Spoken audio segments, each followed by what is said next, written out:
Halo Sobat Jurnal, Assalamualaikum warahmatullahi wabarakatuh. Saya Cipta dan selamat datang di channel The Journal.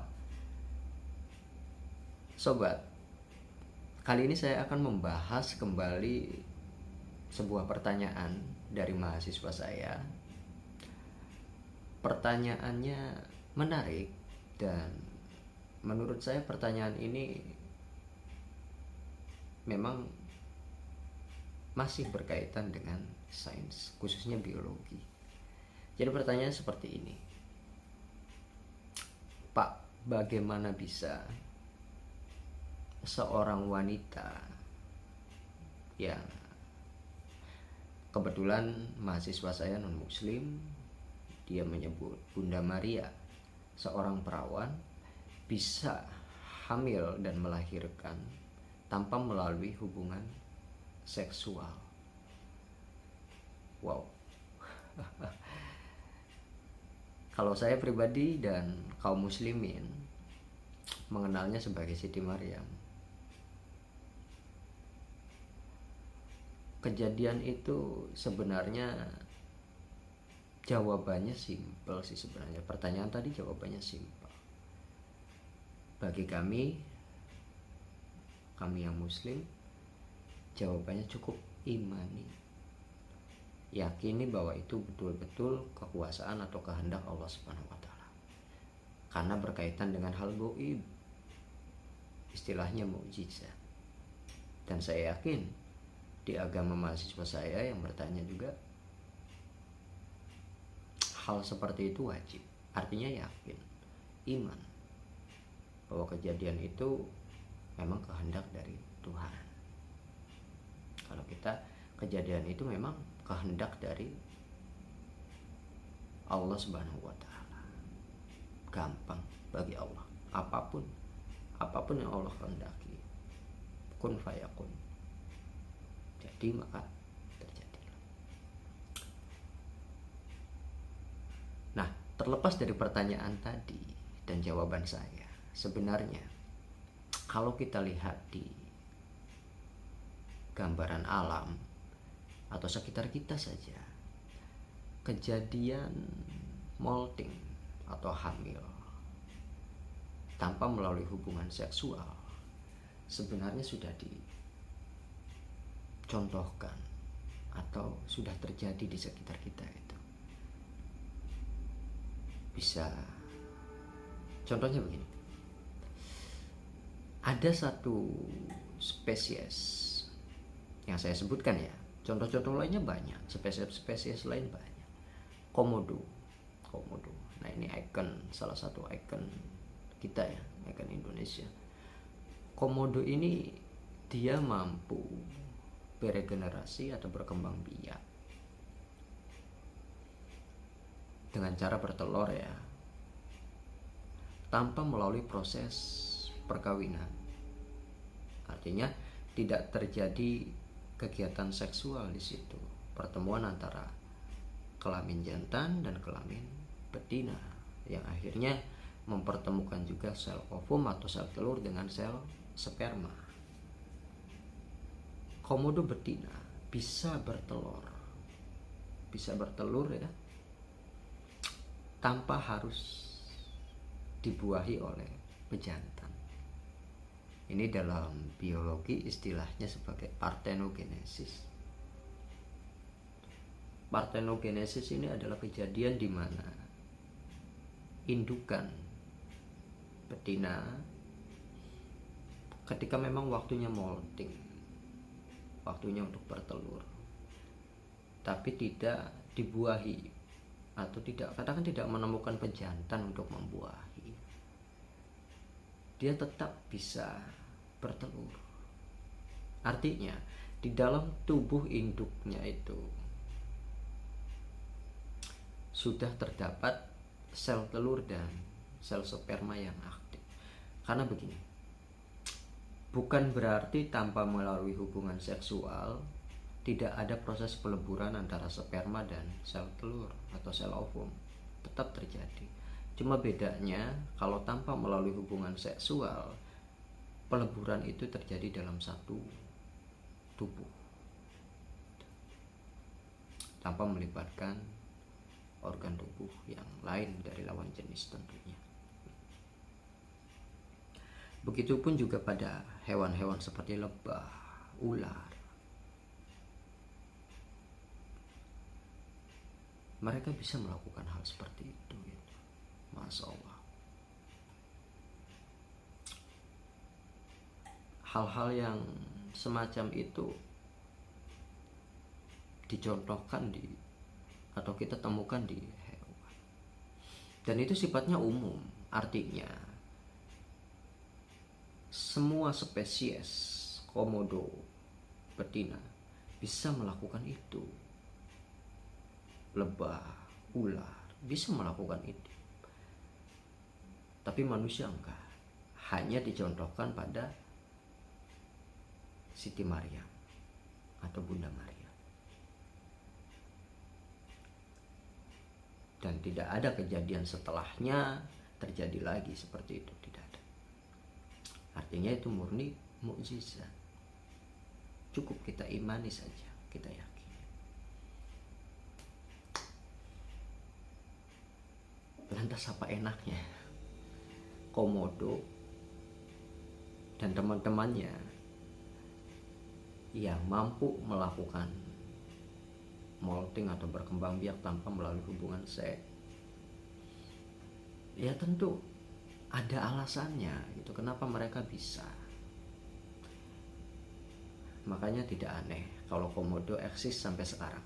Salah satu spesies purba yang masih hidup sekarang, salah satunya ya komodo. Karena meskipun tersisa satu saja, katakan semua spesies komodo punah lah. Kemudian berjalannya waktu, ada telur yang menetas, dan kebetulan telurnya itu spesiesnya betina, jenis kelaminnya ya. Dengan mungkin survive atau adaptasi, dia mampu tumbuh hingga menjadi komodo dewasa. Dan ketika seharusnya sudah melakukan proses perkawinan, tidak ditemukan pejantan karena dia sendirian. Akhirnya molting tanpa harus melalui proses perkawinan dengan pejantan. Itu hebatnya luar biasa. Dan perlu sobat ketahui, mukjizat itu sekarang coba atau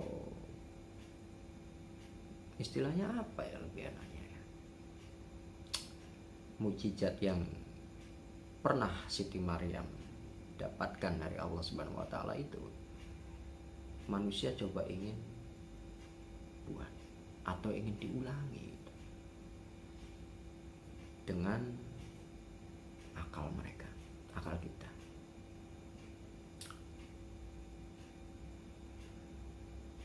Contoh kasusnya seperti ini. Sebagian besar atau beberapa lah, bukan sebagian besar lah, beberapa dari wanita karir di negara maju, contohnya di Amerika Serikat, di Jerman, dan beberapa negara maju lain,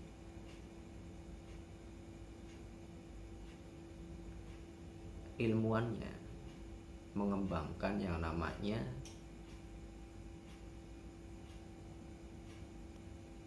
apa istilahnya. Jadi intinya seperti ini. Mereka mencoba untuk mengatasi sebuah masalah. Masalahnya yaitu krisis jumlah penduduk atau fenomena demografis. Karena kebanyakan dari masyarakatnya lebih memilih karir dibandingkan berumah tangga. Akhirnya angka kematian itu lebih tinggi dan angka kelahiran jauh lebih rendah. Itulah yang menyebabkan para ilmuwan mengembangkan suatu metode untuk mengatasi masalah tersebut, salah satunya dengan bank sperma. Pernah dengar sobat bank sperma? Jadi Kalau di kita ini kan bank tempat simpan pinjam ya, tempat kita menyimpan uang atau meminjam uang gitu. Tapi bank sperma ini, dan alhamdulillah tidak ada di Indonesia ya bank sperma ini. Bank sperma ini bank yang khusus menampung para pendonor sperma. Tujuannya untuk apa? Tujuannya untuk nanti ketika ada seorang wanita yang ingin mempunyai keturunan, dia bisa datang ke bank sperma tersebut, kemudian bebas memilih spermanya siapa saja yang menurut dia bagus, yang menurut dia unggul, untuk nanti dilakukan fertilisasi atau peleburan secara laboratorium,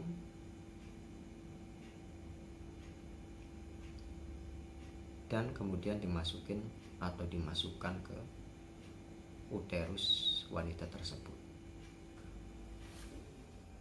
Hamil, kemungkinan hamilnya besar karena proses peleburannya dilakukan di luar rahim.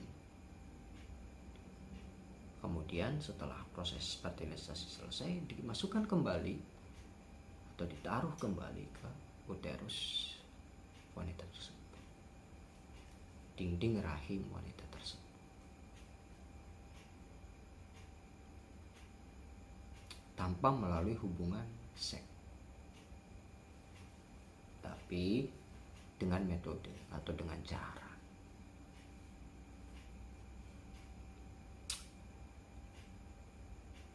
Legal di beberapa negara maju seperti Jerman, Amerika Serikat, dan beberapa negara lainnya melegalkan donor sperma atau bank sperma, bahkan resmi. Di kita ada bank sperma, tapi bukan sperma manusia ya, lebih ke arah sperma ternak seperti sapi unggul, domba unggul, untuk inseminasi buatan.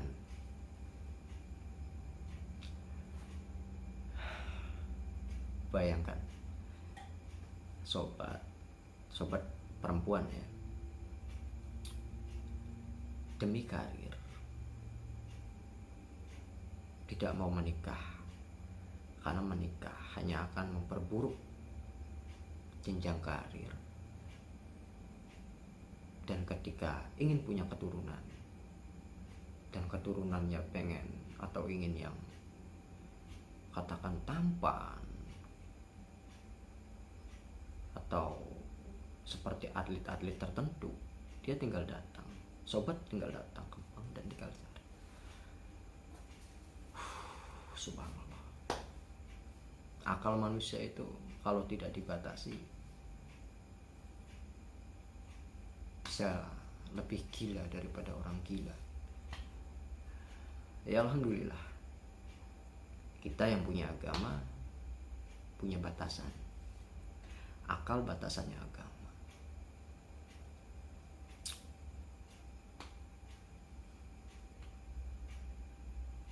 Nah, kembali lagi ke topik ya. Partenogenesis itu hanya salah satu contoh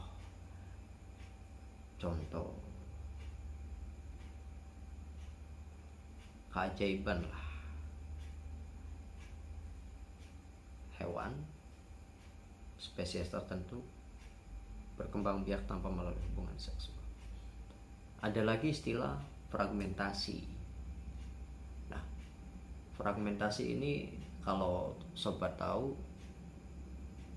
salah satunya bisa dilakukan oleh spesies salamander, sejenis kadal ya. Dan lebih sering di spesies tumbuhan, di jenis tumbuhan ya, seperti lidah mertua, itu bisa melakukan fragmentasi. Artinya proses perkembangbiakan mereka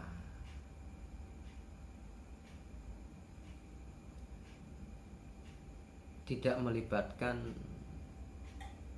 apa istilahnya, tidak melibatkan sel telur lah dengan sel sperma, hanya menggunakan bagian tertentu di tubuhnya.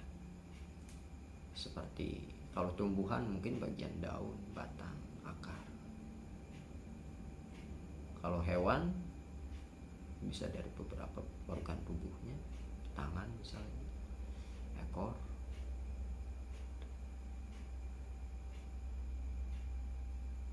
Nah, jadi balik lagi ke pertanyaan tadi, ya sudah, kalau tentang Siti Maryam, Bunda Maria, ya kita cukup imani itu merupakan mukjizat karena tidak terjadi lagi sampai sekarang, tidak ada kejadian serupa tiba-tiba ada perempuan hamil tanpa berhubungan seks atau terjadinya hubungan seksual, kecuali dengan metode tadi, dengan alat. Serta kalau kita lihat di sekeliling kita, ya contoh itu ada, dan memang bukan terjadi di manusia tapi di spesies lain, hewan dan tumbuhan, seperti itu. Nah, biologi itu luas sebenarnya, luas sekali. Bahkan kita membahas biologi atau kita belajar biologi itu kita seperti belajar tentang masa depan. Coba lihat, sobat, perhatikan gejolak kejadian demi kejadian yang terjadi di dunia. Tidak pernah lepas dari permasalahan tentang biologi, krisis pangan, krisis energi, kesehatan yang baru-baru ini terjadi, virus corona, COVID-19.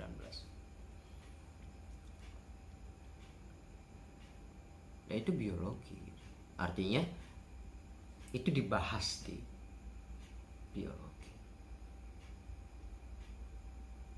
Dan dengan kita belajar biologi,